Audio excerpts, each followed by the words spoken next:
जो बीपी होता है वो दो टाइप का होता है, one is systolic and one is your diastolic. जो सिस्टोलिक होता है वो उसमें होते हैं बी1 रिसेप्टर्स, डायस्टोलिक होता है उसमें होते हैं अल्फा 1 और बीटा 2 रिसेप्टर्स। तो वो हम तीनों की बात करते हैं। एपिनेफ्रिन में क्या होगा, मतलब बी1 रिसेप्टर है, बी1 रिसेप्टर्स में तो तीनों में ही बीपी इंक्रीज़ होगा। तो फर्स्ट केस में तीनों बीपी इंक्रीज़ होगा।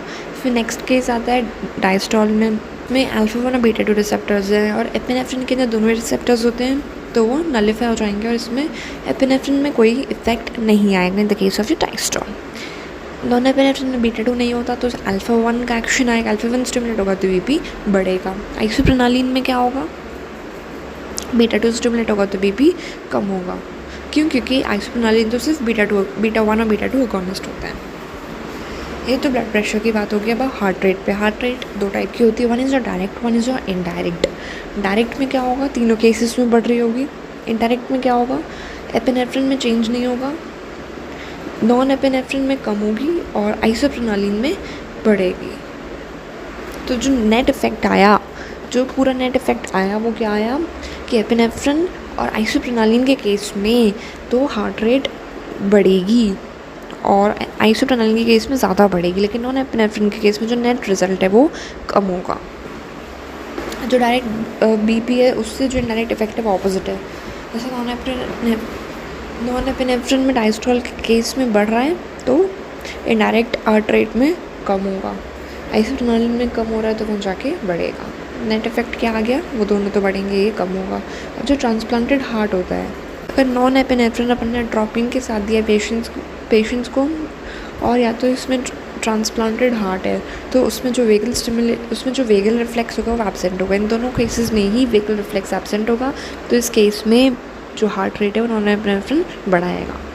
Chemicals that stimulate either the alpha or beta receptors are called as non catecholamines. इन्हें हम डॉक्टर दो ग्रुप में डिवाइड करेंगे, one are your alpha agonist, one are your beta agonist. जो alpha receptor agonist होते हैं वो दो टाइप के होते हैं, that is alpha 1 agonist and alpha 2 agonist. जो अल्फा 1 अगोनिस्ट होते हैं वो मेनली हाइपोटेंशन के अंदर काम आते हैं। कि अगर हम बात करें तो वो है phenylephrine. What is phenylephrine? It is the drug of choice for priapism and it's also used in spinal anesthesia induced hypotension without bradycardia.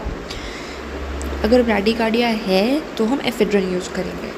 ये एक मीडियाटिक की तरह भी यूज़ होता है, तो आई ड्रॉप्स में काम आता है phenylephrine, and it's even used as nasal decongestant. Side effect क्या है इसका, ब्रैडीकार्डिया।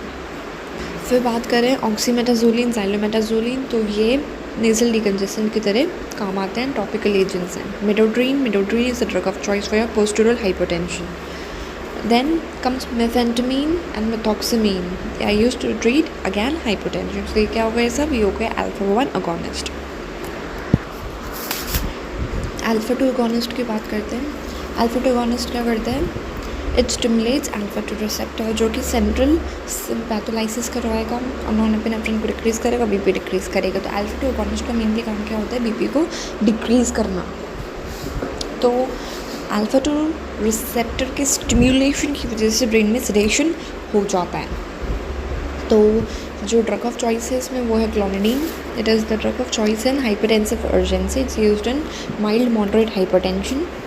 ये ADHD को ट्रीट करने में काम आ सकता है। Post menstrual hot flashes, diarrhoea and diabetes mellitus, opioid, smoking, alcohol dependence, and as pre anaesthetic medication भी क्लोनिडीन काम आ सकता है। इसका साइड इफेक्ट क्या है, withdrawal hypertension due to alpha 2 receptors down regulation. फिर सेकेंड एग्जाम्पल हो जाएगा अपना अल्फा मिथाइल डोपा। ये क्या करेगा, अल्फा मिथाइल नॉन एपिनेफ्रिन में कन्वर्ट हो जाता है, एक प्रो ड्रग है।